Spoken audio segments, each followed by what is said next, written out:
Hello, everyone. Welcome to the October 2nd meeting of the City of Milford Planning and Zoning Board.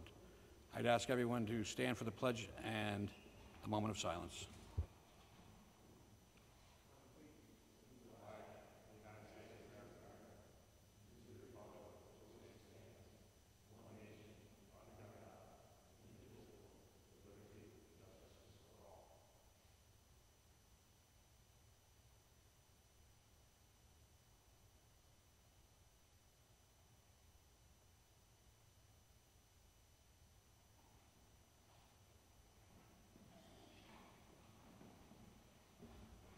We have some old business. We need to set the effective date of the regulations approved on September 1st. Oh, excuse me, I'm sorry. You're right. Roll call, please, from left. Good evening, I'm Brian Collegian. Nancy Austin. John Grant. Carl S. Moore. Scott Marlowe. Tom Panzella. Denise Doucette, Janice. Bob Sadie. And I'm Jim Quish, and we have with us Meg Green and Stephen Harris representing the city. We have some old business to take care of. We need to set the effective date of the regulations approved on the September 4th meeting. We have a suggested date of October 1st. Do we need a vote on that, Stephen, or do we just set it in? Okay, I'd accept a motion to set the effective date October 1st. Motion? Second. Second. All those in favor? Opposed? That carries. New business, we have a public hearing, 566, 570 to 574, and 580 Bridgeport Avenue, Zone CDD3, petition of Chris D'Angelo for special permit with a site plan review and re-subdivision on map 25, block 385, parcels 11, 12, 23, 14, and 14A, of which Key Hyundai of Milford is the owner. I'm going to recuse myself from this public hearing and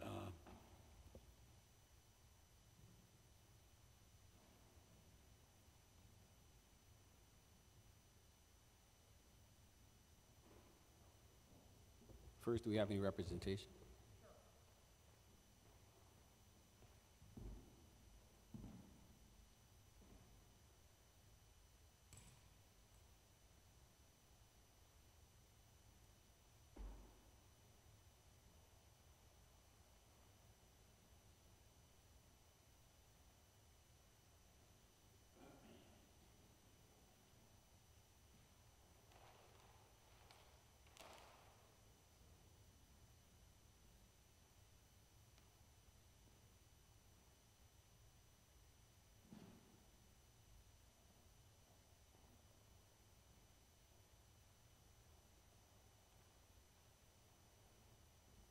All right, good evening, ladies and gentlemen of the commission. My name is Chris DeAngelis. I'm a professional engineer and a principal at Cabezas DeAngelis. Our office is in Bridgeport.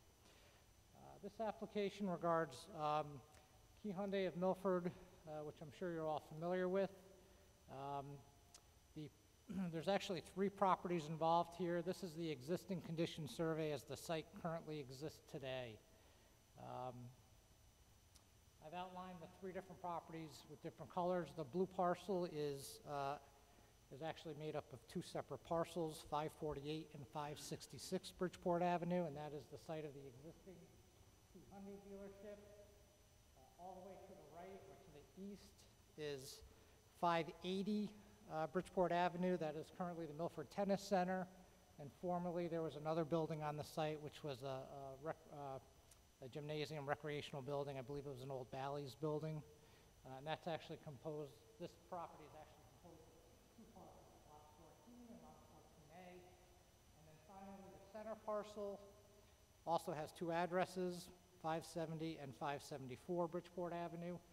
There is a small single-story garage at the front of the parcel and 3 condominium buildings at the rear of the parcel. So that's the existing setup. A little bit of history on the site. This owner has owned the two perimeter parcels for many years and has leased the center parcel as part of their operation. We were before you in June of 2013 with a different type of application, which would have seen a new service garage building, 2 stories, 23,000 square feet, constructed in the same footprint essentially as the old Bally's building. And that application was approved by this commission. But it was never built. It was never an ideal situation. They would have had separate facilities. They would have continued to operate at the old facility with the service. They would have had some service in the new facility as well as sales. And they would have had to have continued to lease the center parcel. So the owner took down the old Bally's building. He's been using the space as just surface parking, overflow parking for his cars, his sale cars. And he bided his time, and recently he purchased the center parcel. So now he controls all 3 parcels. So as part of this application, we are going to expand the existing facility. You'll see on the plans to come, there will be an existing, a proposed addition on the east side and a small addition behind the building. And then we are going to reconfigure. If you can you continue talking to the microphone? So as part of this application, which I'll show you tonight, you will see a proposed addition of 13,000 square feet on the east side of the building and a small addition behind the building. So again, this is the existing setup. You can see the 3 lots, and then this is our property consolidation survey. So this is what the 2 properties are going to look like. You can see that the center parcel has now been removed from the plan. And what we have is 1 large parcel, which will remain the address for Key Hyundai, 566 Bridgeport Avenue. And then the other parcel, kind of a flag-shaped parcel, will remain the tennis center property, and that will remain the address of 580. So this gets rid of all those other interior lot lines and sub-parcels, cleans up the site quite a bit. The 2 buildings in the center parcel will be removed, and it'll eliminate that existing nonconformity of the residential use. This is a CDD3 zone, I believe, and both parcels are zoning compliant as far as your regulations are concerned, height, bulk, parking, etc. All that information is on the plans.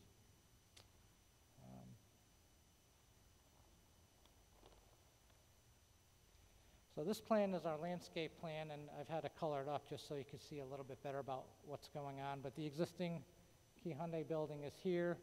This is a new 13,000 square foot addition. It's 1 story, and then a small 1,000, plus or minus 1,000 square foot addition behind the building. This is going to add a net, I think there's 17 net service bays that will be added as part of this project. And then that frees up space within the building to reconfigure it and get a larger showroom space. Right now, they can't fit any cars in their showroom. They'll be able to fit 5 or 6 car vehicles in their showroom. Expanded customer lounge, locker rooms for employees. So it's almost a complete remodernization of the interior of the building as well.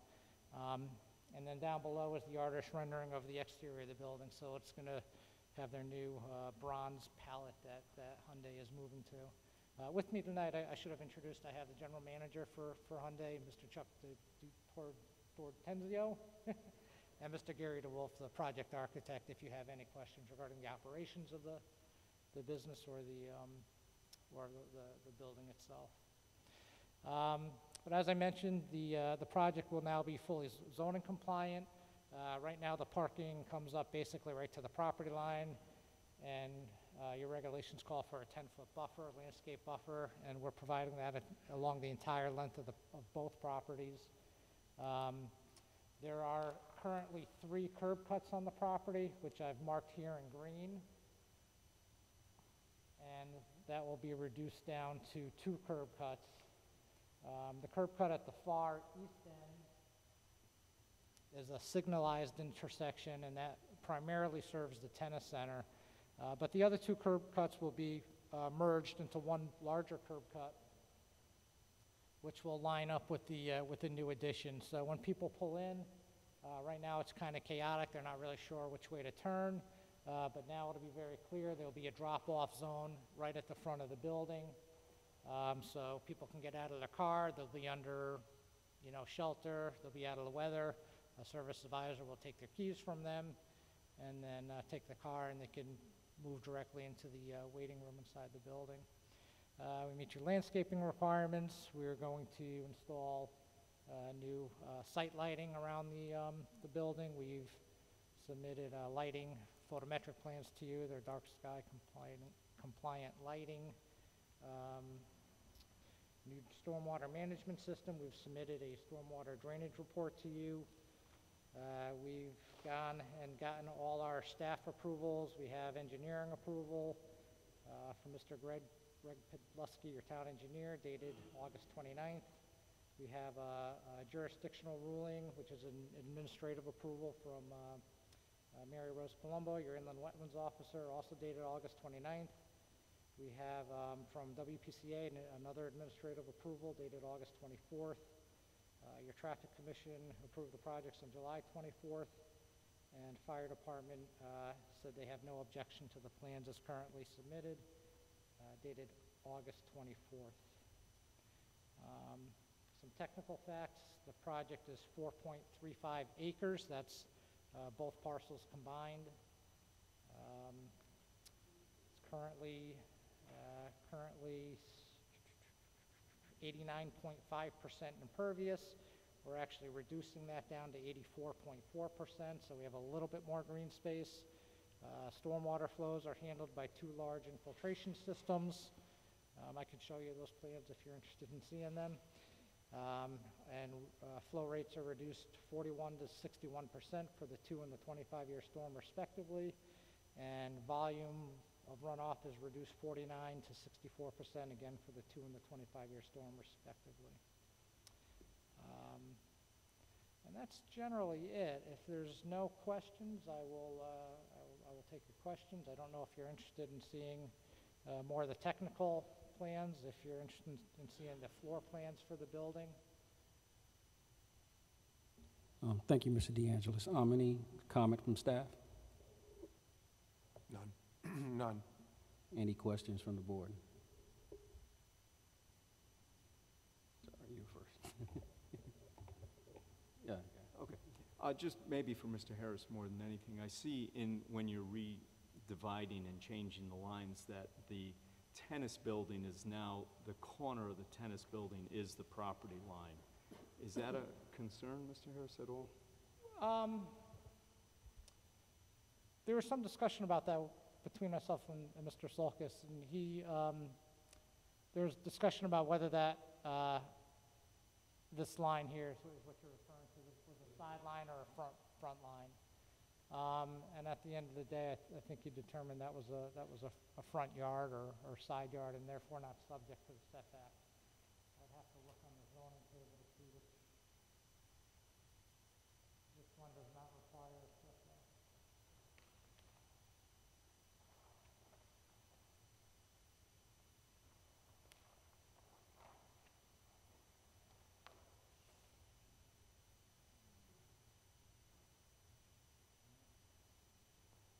So in this zone, there's no, the required side yard setback is 0 feet or 4 feet.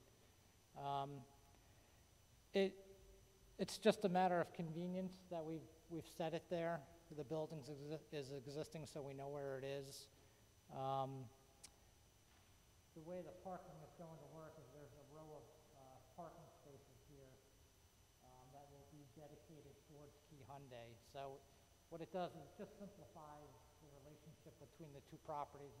If we were to pull this property line out 4 feet or 10 feet, there would be a small easement over this one property so that Key Hyundai could park in that one stall.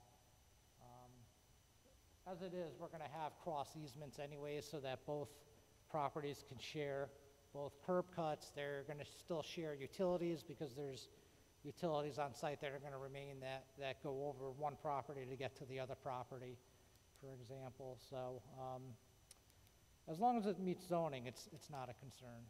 All right, as long thank as you. it meets zoning. Thank you. It's okay. Thank you. I have two questions. Sure. If you could probably flip back the map. I'm more concerned about the proposed lot consolidation, if you address that first.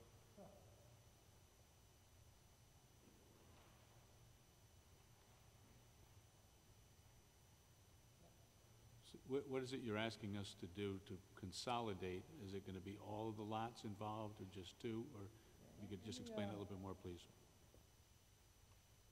Let me get that application, because there was, the consolidation is for 548, 566, 570, and 574. So that's essentially, the consolidation is to consolidate these parcels into one.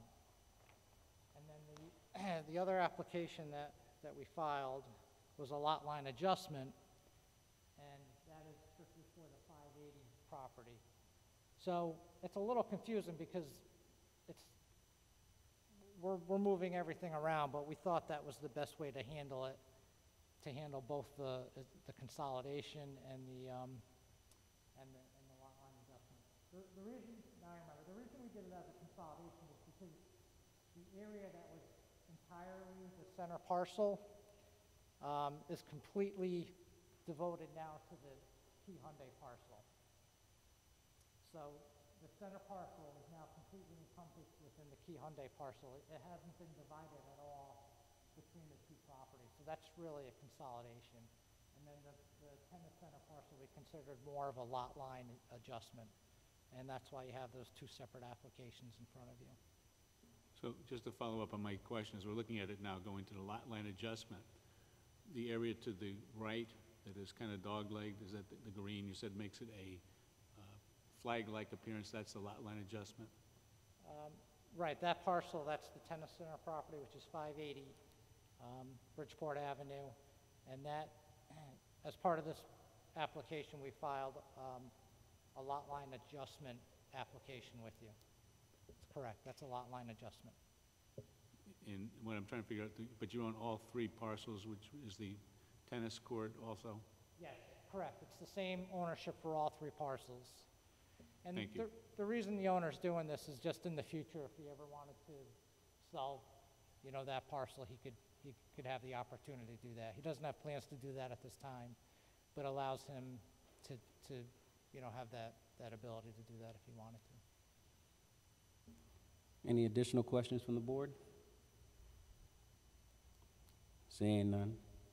This is a public hearing, and we would like to ask all those who wish to make a point this evening, please approach the podium. Please state your name, address, the spelling of your name, and please keep your comments to under 3 minutes, and if you're for or against this application. Does anyone here wish to speak for or against this application?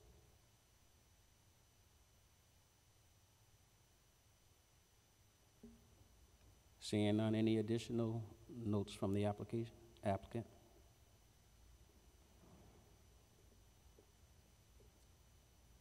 No, that closes our presentation, and if you have no further questions, we would respectfully request that you vote on this approvingly tonight. Any reason why we would close this public hearing this evening? All right, the public hearing is closed. Would anyone make a motion this evening to for this application? Would we like to table it?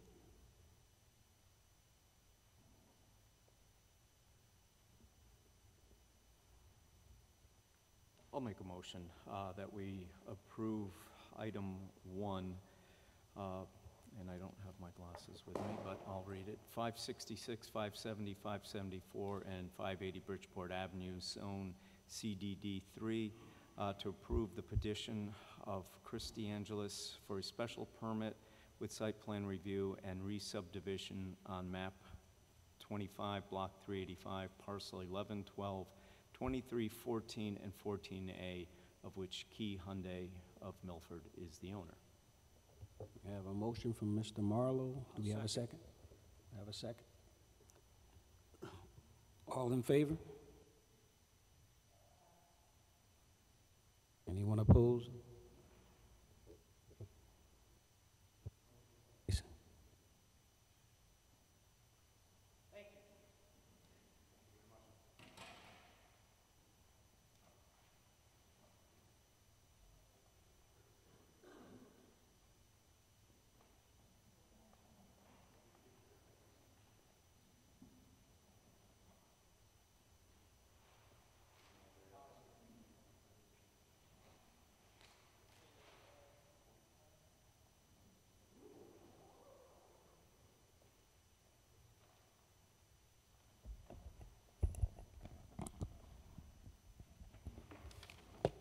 Next item on the agenda is 63 Washington Street, Zone CDD1, petition of Tom Lynch for amendment to approve special permit with site plan review for 830G project on map 43, block 331, parcel 6, of which 8-30G LLC is the owner.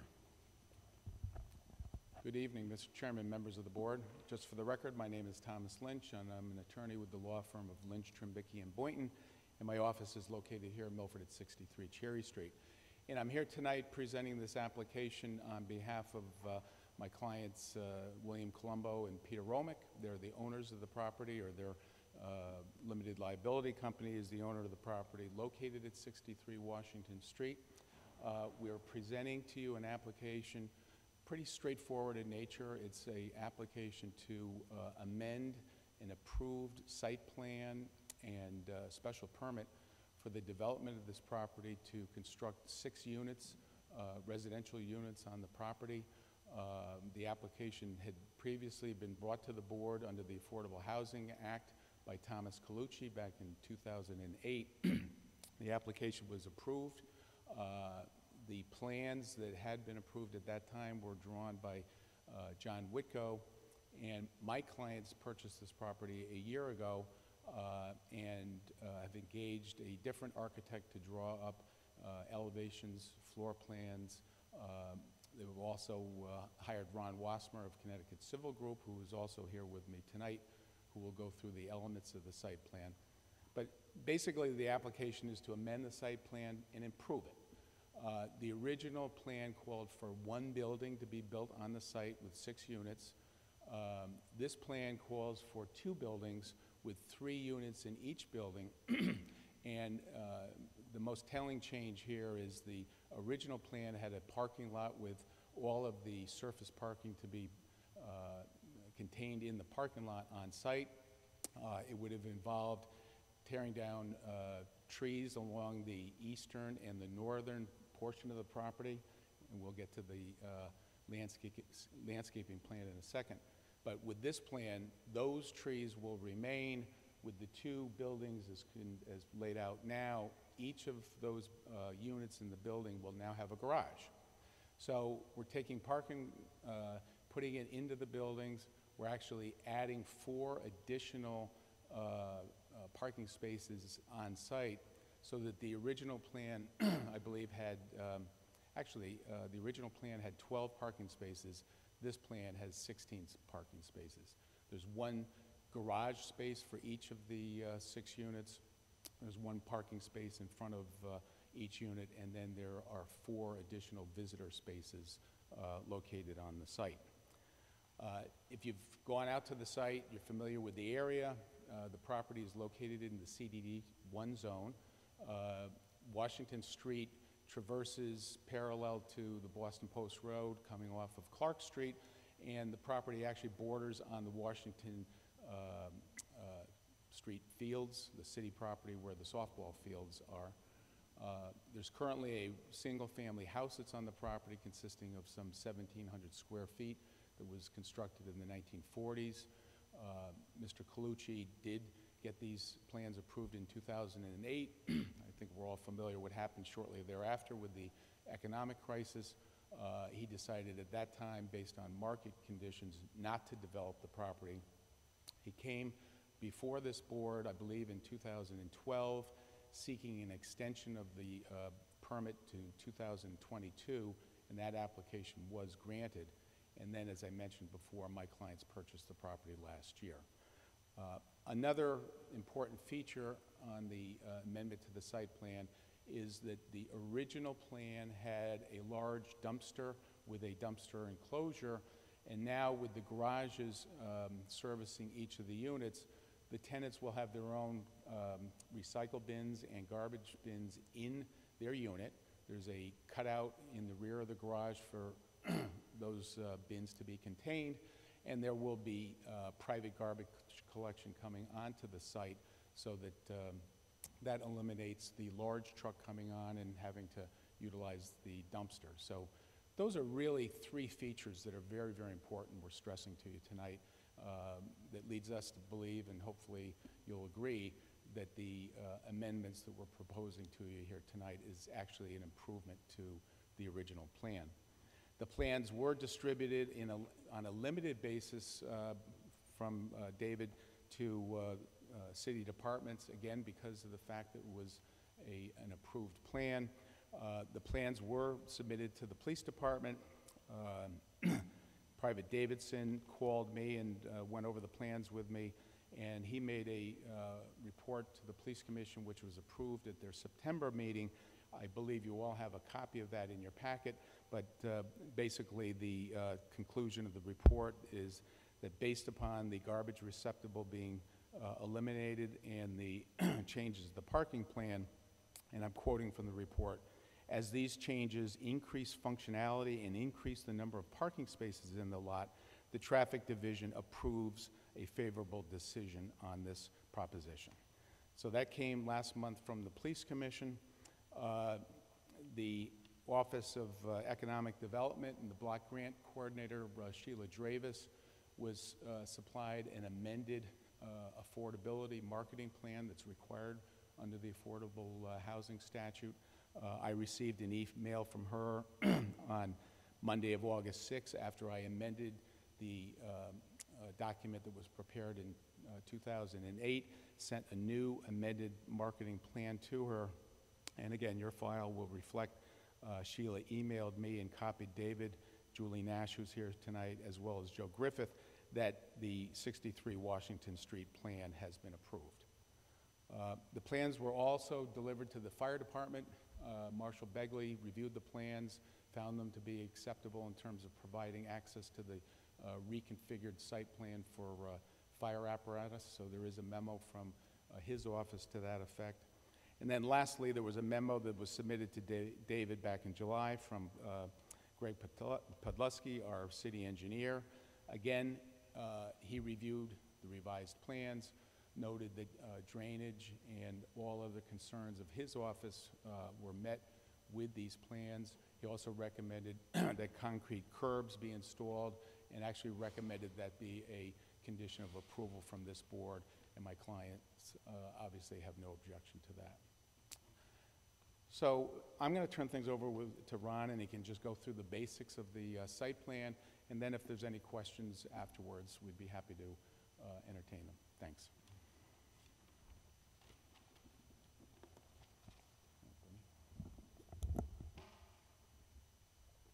Evening. For the record, Ronald Wasmer, professional engineer, land surveyor with an office at 158 Research Drive. I'll just quickly walk you through the site plan. It's fronted on Washington Avenue.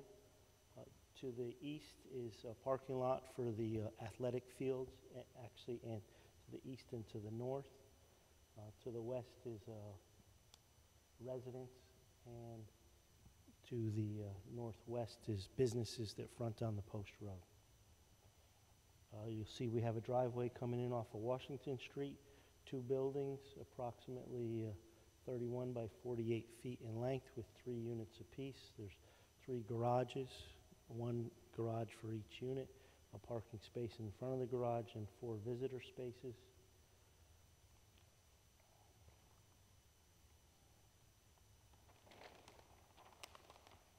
This is a grading and drainage plan. The site is flat site. There's not a lot of excavation required. We're providing on-site storm drainage system that was reviewed and approved by the city engineer. We don't, again, the site is flat. There's no anticipation of any erosion control problems. We have a landscaping plan. So right now, there's a significant shrub row of white cedar arborvitae trees that they're quite mature, probably 20, 25 feet tall. On the previous application, these were to be removed. On this application, we were able to retain those trees, so it's going to provide a good screening from the residents of this unit to the municipal ball fields and vice versa. So that's definitely a positive on this plan. We're adding some additional landscaping, street trees per the city requirements along Washington Avenue. Washington Street. We have 2 proposed light poles for illumination of the parking lot, conforms to the illumination requirements of the Milford regulations. An erosion control plan, again, it's a well-drained site, it's flat, we don't expect any erosion control. We have indicated silt fence, anti-tracking pad to ensure that. Then we have a couple details of the miscellaneous civil and site structures, catch basins, driveway aprons, sidewalks, etc. Existing condition survey shows the property as it sits now. There's a house and a garage on there. Then we have the architectural plans. These were prepared by Greg Grew. You've seen this style of townhouse frequently around town. It seems to, supply and demand indicates that this is a pretty good unit. People don't seem to have any trouble renting this style of unit.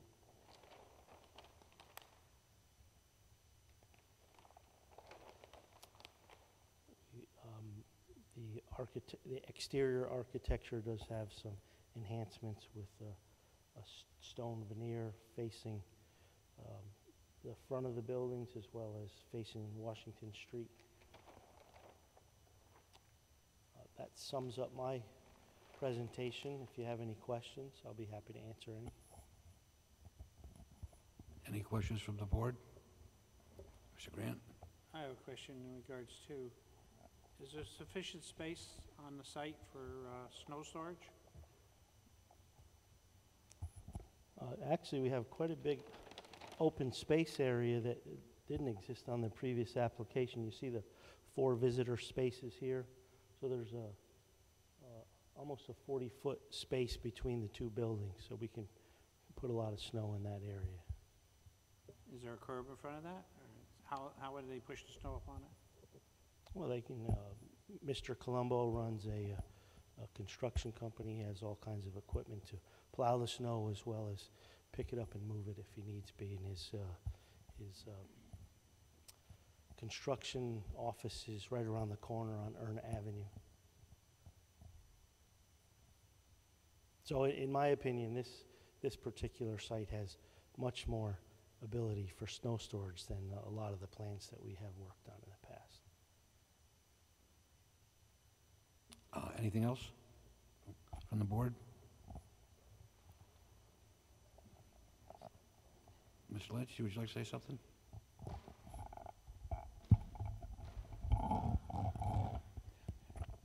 Yeah, that summarizes our presentation. I just wanted to just add one comment that with the board's recent changes to the zoning regulations as it relates to the CDD1 zone, there is now no requirement that any units be set aside for those tenants that meet the income standards for affordable rentals. This plan, since it was approved in 2008, does have 2 units that are set aside for affordable rentals, so that even though under your current regulations that's not a requirement, that is provided in this plan.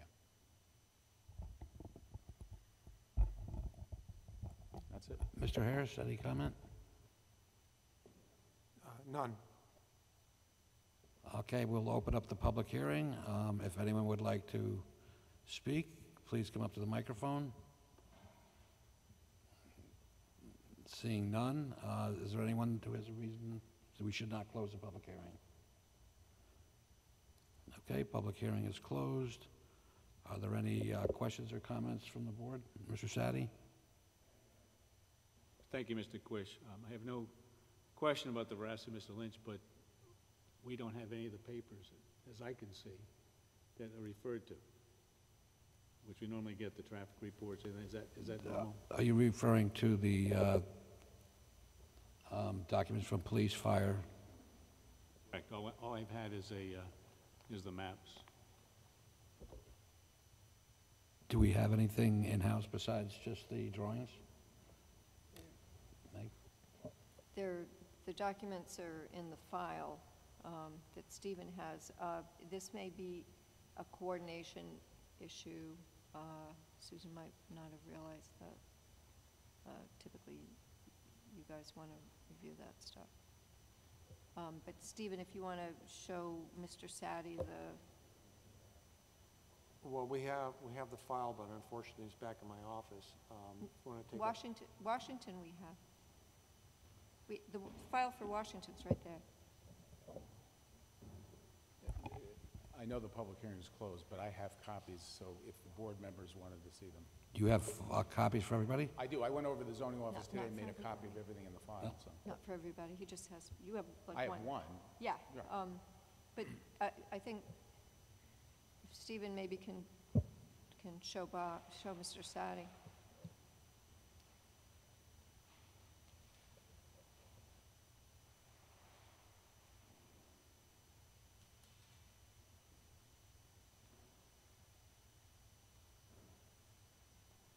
Does anyone feel that we should postpone voting until we all get a chance to review these documents, or we... If I could add, it seems to me in most cases, the city engineer's review is usually included, but I don't remember making copies of every single review. However, if that's required, we could certainly, add that going forward.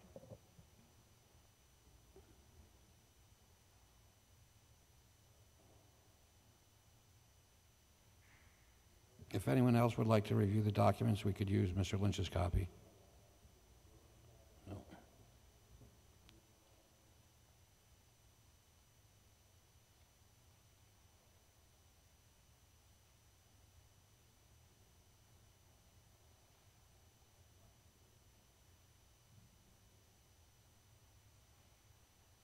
Mr. Chair, I've reviewed these documents, if anybody wants to see them.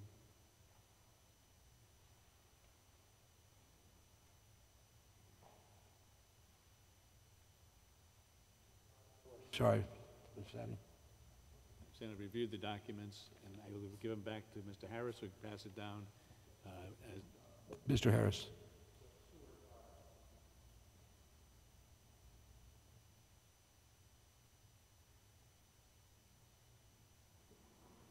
There's one quick question. Were there any additional comments from any of the departments that we should be aware of this evening? No, there weren't. Just what I gave to Mr. Sadi. And they were all approved by each department? Yes. Thank you. And the only conditions were the concrete curbs and, was there one other thing, Mr. Lynch? Concrete curbs. So if someone were to make a motion to approve, let's just put the language in, including the concrete curbs as recommended. Any other questions or comments from the board? Seeing none, I would entertain a motion.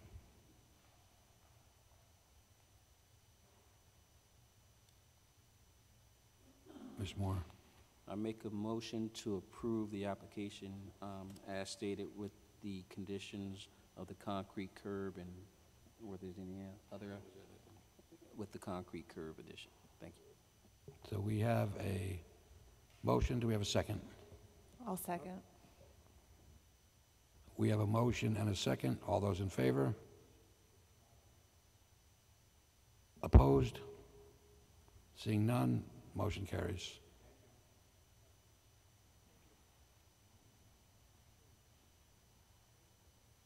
Next order of business is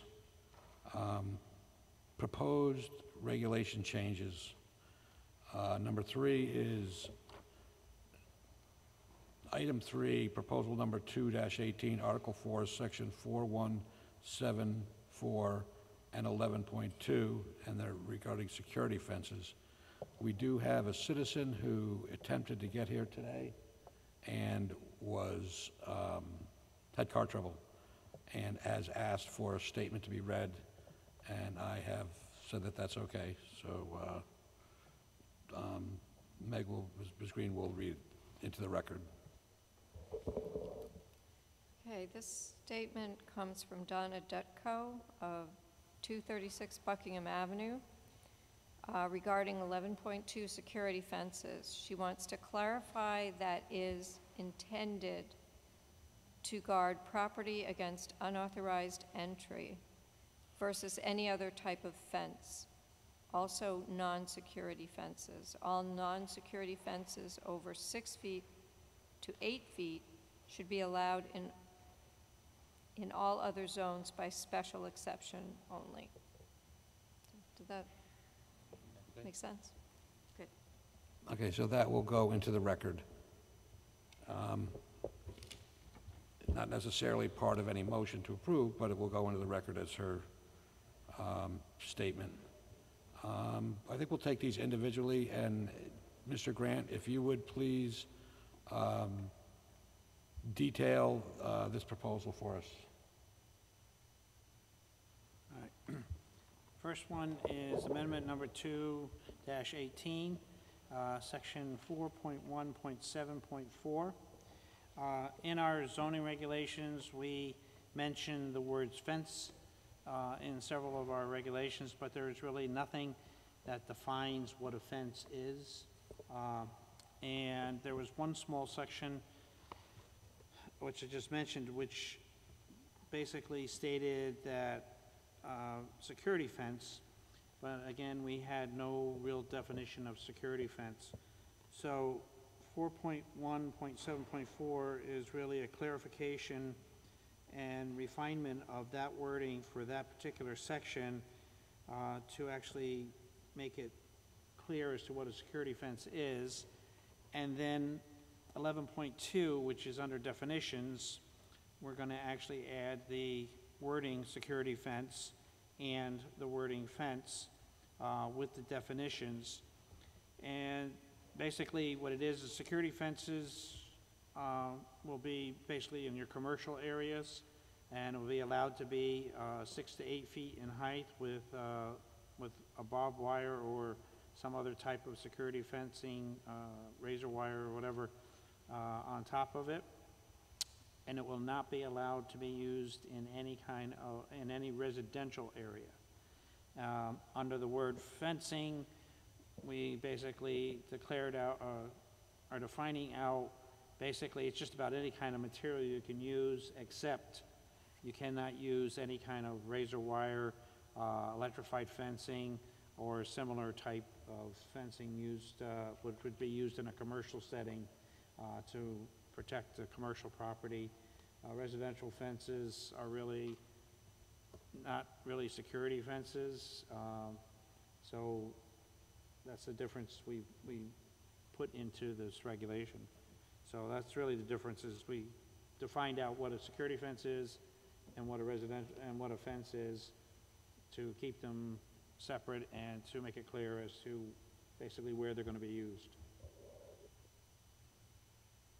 Any comment from staff? Staff thinks that the changes make sense. Okay, thank you. This is a public hearing. If anyone would like to speak, please come up to the podium. Seeing none,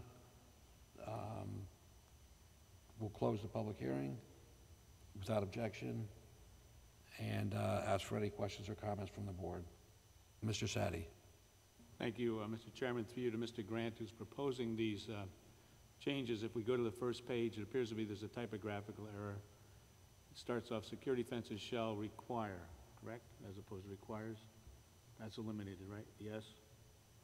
Yes, security fences will be required for the board to approve it. Thank you. So we can make that change. Anything else? Anyone else have question or comment? Seeing none, I would entertain a motion. I make a motion to approve 4.1.7.4 and 11.2 definitions as proposed. We have a motion. Do we have a second? Second. All those in favor? Opposed? Seeing none, motion carries.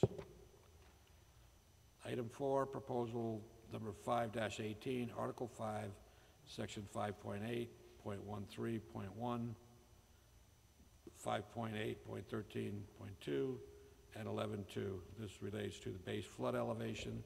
Again, I would ask Mr. Grant to detail this for us. Actually, this proposal is, suggested change is to basically put us more in compliance with FEMA requirements.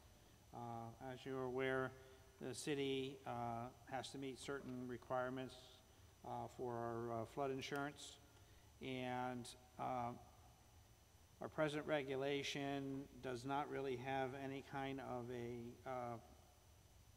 set level of where it needs, where a first floor needs to be.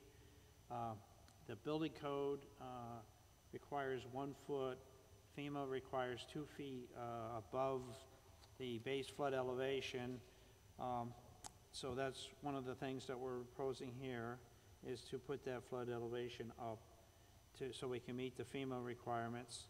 Also, we're adding definitions to clarify some of the terms that are used. A lot of people get confused with what base flood elevation is. We're also doing the design flood elevation, the freeboard. So with those definitions in there, it clears up when you're looking at the building codes or you're looking at FEMA's requirements. These terms are used quite often, and so we're defining them out so that when people are reading our regulations, they'll know basically what's being talked about. So we're adding the definitions of base flood, design flood elevation, freeboard, and we are putting additional numbers in 5.8.13.1 and 5.8.13.2 for the residential construction to set where the floor levels will be. Thank you. Any comment from staff? Staff recommends that these changes be voted upon affirmatively. We think it's good for the city to be on the same page with FEMA. Any question or comments from the board? Okay, seeing none, we'll close the public hearing. I would entertain a motion. Make a motion to approve the addition of terminology and definitions in 11.2 and the changes for 5.8.13.1 and 5.8.13.2. We have a motion. Do we have a second? Thank you. All those in favor? Opposed? Motion carries. Next order of business is liaison reports. Are there any? None. Regulation Subcommittee, do you have anything further, Mr. Grant? Nothing at this time. We have approval of the minutes. Do I have a motion? Mr. Sadie, second. Scott, Mr. Marlowe. All those in favor? Opposed? Motion carries. Chairs. Oh, okay, I'm sorry. Thank you. Chair's report, I have none. Staff report. None. Okay. Yeah, so on the agenda, we have a recommendation to circulate a proposed self-storage moratorium, number 27-18. Were you not made aware of that? Yes, I'm aware of that. Okay. I spoke too soon. I'm sorry, what's that? If I'm supposed to read this, the staff report says a recommendation to circulate the proposed self-storage moratorium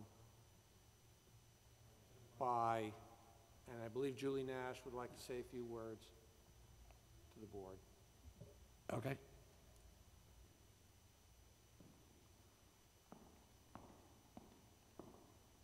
Good evening. There's actually no words that I really need to say at this point. At this point, it was a recommendation from staff that was brought to you to consider a hearing on a self-storage moratorium. Thank you. Thank you. There's actually no information that the board's gotten outside of this item on the, I mean, there's no narrative that we were sent. You should have all received a letter from my office with my recommendations and report with your packets. Does anyone have that in their package? No. Okay, it's not in the package. Okay. Okay, so we'll kick this down the road until the next meeting, until we actually get a narrative in the package before the meeting, so we have time to review it. Sure. Thank you.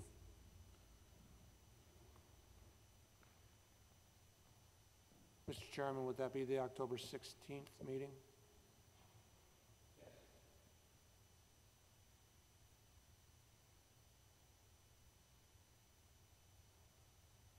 Okay, motion to adjourn. Thank you.